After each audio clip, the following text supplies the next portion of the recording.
కోవడానికి BRS party నాయకులు చేస్తున్న తతంగం చూస్తే సభ్య సమాజం తలదించుకునే విధంగా ఉంది అధ్యక్ష. కేవలం వాళ్ళ యొక్క రాజకీయ ప్రయోజనం తప్పితే ప్రజా ప్రయోజనం కానీ సామాజిక ప్రయోజనం కానీ ఎప్పుడు కూడా గత ప్రభుత్వం ఆలోచించలేదు, బీఆర్ఎస్ కూడా ఎప్పుడు ఆలోచించలేదు అధ్యక్ష. నేను అంటున్నా, ఇలాంటి ఒక మానవీయ కోణం నుంచి ఈ చట్టాన్ని తయారు చేసినప్పుడు ఆహ్వానించాల్సింది పోయి ఈరోజు సభ్యులు ఇలాంటి గోలను పెట్టడం అనేది నిజంగా సిగ్గుచేటు. ఇలాంటి సామాజిక బాధ్యతను ఎప్పుడు కూడా పార్టీ కానీ వాళ్ళు కానీ నిర్వర్తించిన దాఖలాలు లేవు అధ్యక్ష. వాళ్ళే ఇప్పుడు అంటున్న మాటలు, ఈ సభలో అంటున్న మాటలు చూస్తే నవ్వొస్తున్నది. దొంగలే దొంగ దొంగ దొంగ అన్నట్టున్నది. ఒక కొంతమంది ఏమో దొంగలు బయట పోయి దాచుకున్నారు, మళ్ళీ వీళ్ళు వచ్చి ఇక్కడ దొంగ అని చెప్పి ఇలా ప్రభుత్వాన్ని నిందించే ప్రయత్నం చేస్తున్నారు అధ్యక్ష. ఈ బిల్లు ఏదైతే ఉందో ఈ బిల్లును మానవీయ కోణం నుంచి అనే అంశాన్ని ఒక చర్చ అయితే అసలు బాధ్యత ఉన్న సభ్యులుగా వాళ్ళు మాకు కనిపిస్తలేరు అధ్యక్ష. బాధ్యత ఉంటే ఇలాంటి నిరసనలు చెప్పే ప్రయత్నం చేయరు అధ్యక్ష. కేవలం ముందు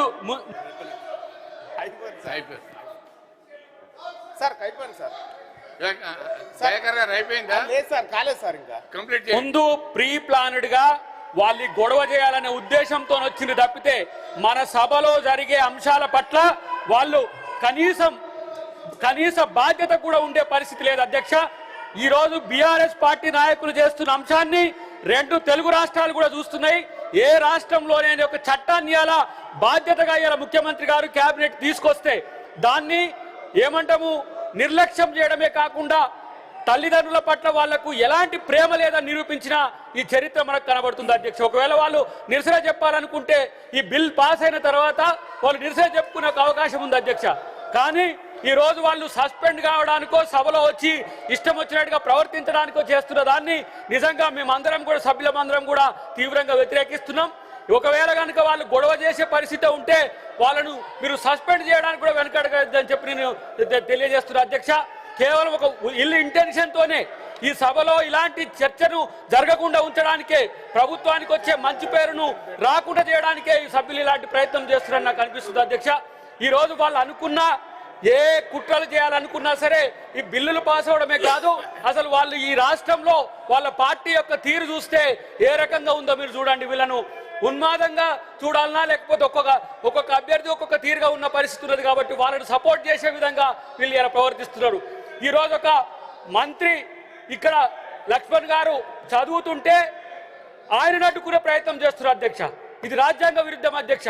ఒక దళిత మంత్రి రోజు అక్కడ చదువుతుంటే కూడా దాన్ని డిస్టర్బ్ చేసే విధంగా వాళ్ళు బాధ్యత లేని పరిస్థితిలో ఉన్నది అధ్యక్ష. వాళ్ళకు దళితులంటే ఇష్టం లేదు, గిరిజనులంటే ఇష్టం లేదు, తల్లిదండ్రులంటే ఇష్టం లేదు, సమాజం అంటే ఇష్టం లేదు. ఇలాంటి ఒక పర్వర్టెడ్ పార్టీగా ఇవాళ బీఆర్ఎస్ మారిపోయింది అధ్యక్ష. ఈ పర్వర్టెడ్ పార్టీ అసలు ఈ రాష్ట్రానికి అవసరమా అనేది ఈరోజు మేము ఆలోచిస్తున్నాం అధ్యక్ష. వీళ్ళు తెలంగాణ తెచ్చామని చెప్పుకునే వీళ్ళు ఇలా తెలంగాణ సమాజం పట్ల ఏ బాధ్యత ఉందని చెప్పి ఈరోజు చెప్పుకుంటారు అధ్యక్ష. కేవలం వాళ్ళ యొక్క కుటుంబాలు బాగుపడడానికే ఇలా దొంగల్లా దోచుకున్న కుటుంబమే ఇలా దొంగల రాజ్యం అంటుంది అధ్యక్ష. ఇదెక్కడి వినూత్నమైన పరిస్థితితో ఎవరికి అర్థం కావట్లేదు. కేవలం మేము ఒక 10 మంది ఉన్నాం, అసెంబ్లీలో అదో ఇదో హల్చల్ చేస్తాం, అది వార్త అవుతుందని చెప్పి ఒక చీప్ టాక్టిక్స్ తో ఇలా బీఆర్ఎస్ పార్టీ తన ప్రతిష్టను దిగదార్చుకుంటున్న పరిస్థితి అధ్యక్ష. కాబట్టి ఇలాంటి సభ్యులు పెద్దల సభ అధ్యక్ష, ఇది ఇక్కడ చర్చ పెద్ద ఎత్తున జరగాల్సిన అవసరం ఉంది అధ్యక్ష. ఈ సభ ఇలాంటి అంశాల పట్ల చాలా కన్సోల్ గా ఉండాల్సిన అంశం అధ్యక్ష. కానీ వాళ్ళు బీఆర్ఎస్ ఎమ్మెల్యేల కంటే దిగజారి వీళ్ళు ప్రవర్తించడాన్ని నేను వ్యతిరేకిస్తున్నా అధ్యక్ష. ఇది ఎమ్మెల్యేల మాదిరిగా వాళ్ళకు వీళ్ళు మద్దతు చెప్తున్నట్టుగా కనపడుతుంది అధ్యక్ష. నిన్న కడియం శ్రీహరి గారిని ఒక సభ్యుడు ఏ విధంగా ప్రవర్తించడో చూసినాం. సభలో అవతల సభలో జరిగిన విషయాలు ఈ సభలో ప్రస్తావించడానికి వీల్లేదు అధ్యక్ష. అందుకనే గౌరవ సభ్యులకు కూడా చెప్తా ఉన్నాను, మీరు మీ స్థానాల్లో కూర్చోండి. విన్నారా? మేమింటాం అధ్యక్ష. వాళ్ళు వినే పరిస్థితిలో ఉండే అధ్యక్ష. ఆ సభలో జరిగిన దాన్ని తీసుకొచ్చి ఇక్కడ పెట్టుతున్నారు అధ్యక్ష. ఆ సభలో వాళ్ళు సస్పెండ్ అయ్యి వాళ్ళు ఇష్టాన్ని తీరుగా ప్రవర్తించడం వల్ల వాళ్ళు సస్పెండ్ అయ్యారు అధ్యక్ష. మరి వాళ్ళని చూసి వీళ్ళు సస్పెండ్ కావాలనుకుంటారో ఏమో తెలియదు కానీ ఇలాంటి బిల్లుల పట్ల వీళ్ళు వ్యవహరిస్తున్న తీరు ఆక్షేపణీయంగా ఉంది అధ్యక్ష. కాబట్టి అక్కడ సమస్యను ఇక్కడ కూడా తీసుకురావద్దని చెప్పి వాళ్ళకు గట్టిగా మందలిచ్చి వాళ్ళని సీట్లలో కూర్చోవాల్సిందిగా నేను మిమ్మల్ని విజ్ఞప్తి చేస్తున్నా అధ్యక్ష. ఈరోజు వాడు మాట్లాడుతున్న మిత్రులు ఎవరైనా సరే ఇలా మీరు తల్లిదండ్రుల పట్లనో సమాజం పట్లనో మీకు ఒక చిత్తశుద్ధి ఉంటే మీరు కూర్చోవాలని చెప్పి నేను తెలియజేస్తున్నా అధ్యక్ష. తీర్మాన్ Mallanna garu, honourable minister. Martial కొడతారు అధ్యక్ష. మీరు పోచంపల్లి శ్రీనివాసరెడ్డి గారు, తాత మధు గారు, నవీన్ కుమార్ రెడ్డి గారు, తక్కేలపల్లి రవీంద్రరావు గారు, మీరు దయచేసి ఈ పెద్దల సభలో సభ్యులు మీరు వాళ్ళ మీద పోతే వాళ్ళ ప్రొటెక్షన్ వాళ్ళు చూసుకుంటారు. కాబట్టి దయచేసి మీరు పెద్ద మనుషుల్లాగా బిహేవ్ చేయండి. మీరు పెద్ద మనుషుల్లాగా బిహేవ్ చేయండి. Please please please. Theenmar Mallaiah గారు. అధ్యక్ష, ఇవాళ ఒక చారిత్రాత్మకమైనటువంటి బిల్లు ఈ సభలో చర్చకు వచ్చినందుకు, ఈ చర్చలో పాలు పంచుకునేటువంటి అవకాశాన్ని నాకు ఇచ్చినందుకు తమరికి వినయపూర్వకంగా ధన్యవాదాలు తెలియజేస్తున్నా అధ్యక్ష.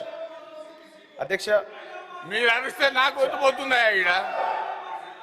అధ్యక్ష, ఇక్కడ ఈ బిల్లు విషయంలో అధ్యక్ష చాలా అద్భుతమైనటువంటి నిర్ణయం రాష్ట్ర ప్రభుత్వం చేసింది. రాష్ట్ర ప్రభుత్వానికి నేను కృతజ్ఞతలు తెలియజేస్తా ఉన్నా అధ్యక్ష. ఈ బిల్లు చాలా గొప్ప బిల్లు తీసుకొచ్చినారు. తల్లిదండ్రుల విషయంలో బాధ్యత కలిగినటువంటి ఉద్యోగస్తులుగా ఉండాలని చెప్పి ఈ బిల్లులో చాలా అంశాలు తీసుకొచ్చినారు అధ్యక్ష. చాలా మంచి విషయం అధ్యక్ష. అట్లాగే నా తరఫున కూడా 1-2 సూచనలు చేయాలనుకుంటున్నాను అధ్యక్ష ఈ బిల్లుకు. అధ్యక్ష, ఇక్కడ తల్లిదండ్రులు ఉన్న పిల్లల అంశం వచ్చింది, కానీ మరి తల్లిదండ్రులకు పిల్లలు లేనటువంటి వాళ్ళ పరిస్థితి కూడా ఈ రాష్ట్ర ప్రభుత్వం ఆలోచిస్తే బాగుండేది. ఎందుకంటే చాలామంది పిల్లలు కానీ వాళ్ళు ఉన్నారు సార్, తల్లిదండ్రులు. వాళ్ళు మరి వాళ్ళ పరిస్థితి ఏందనేది కూడా మన రాష్ట్ర ప్రభుత్వం ఒకసారి ఆలోచన చేస్తే బాగుండేది. అలాగే సార్, ఈ చట్టం గతంలో కూడా అస్సాంలో ప్రణామ్ అనేటువంటి చట్టం పేరుతో అప్పటి కాంగ్రెస్ పార్టీ, భారతీయ జనతా పార్టీ ప్రభుత్వం ఈ 2017లో తీసుకొచ్చింది సార్. ఈ చట్టాన్ని తీసుకొచ్చినటువంటి సందర్భంలో కూడా అక్కడ ఒక సీరియస్ డిస్కషన్ జరిగింది. దాంట్లో అప్పుడున్నటువంటి విపక్షాలు కూడా కొన్ని అంశాలు లేవనెత్తినాయి సార్. అదేంటంటే సార్, ఇక్కడ ఒక గ్యాప్ పెరుగుతూ ఉంది, తల్లులకు పిల్లలకు మధ్య నమ్మకం లేనటువంటి విధంగా ఈ చట్టం వస్తుంది అనేటువంటి చర్చ చేసినప్పటికీ కూడా సో ఈ అల్టిమేట్గా ఈ దేశంలో సార్ తల్లిదండ్రులకు మాత్రం రక్షణగా ఉండాల్సింది పిల్లలే సార్. పిల్లల రక్షణతో పాటు సార్ మరి పెళ్లి చేసుకోకుండా ఉన్నటువంటి వాళ్ళు వృద్ధులుగా ఉన్నారు చాలామంది. వాళ్ళ విషయంలో కానీ, పిల్లలేని తల్లిదండ్రుల విషయంలో కానీ, లేదంటే అనాథలుగా ఉన్నటువంటి పిల్లల విషయంలో కానీ సార్, ఈ విషయంలో కొంత ప్రభుత్వం ఆలోచన చేస్తే బాగుంటుంది సార్. ఇంకా కొంత పకడ్బందీగా సమర్థవంతంగా దీన్ని తీసుకురాగలిగితే బాగుంటుంది అనేది ఒక ఆలోచన చేస్తా ఉన్నాను సార్.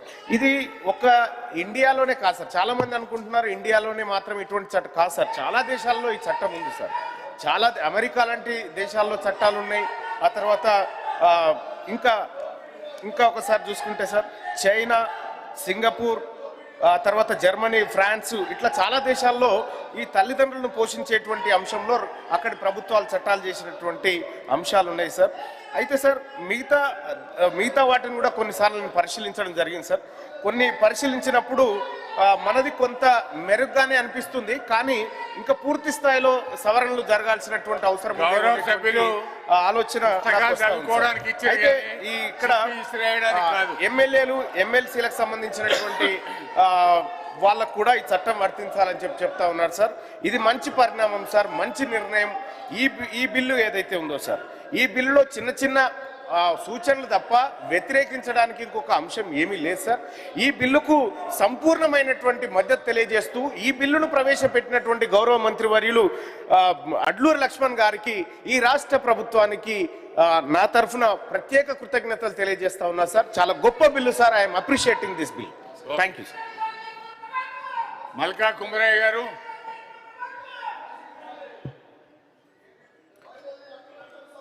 అధ్యక్ష, పర్మిషన్ మాట్లాడి పర్మిషన్ థ్యాంక్ యూ. ఈ బిల్లు చాలా మంచిది. మనకు పేరెంట్స్ అంటే మనకు దేవుడితో సమానం.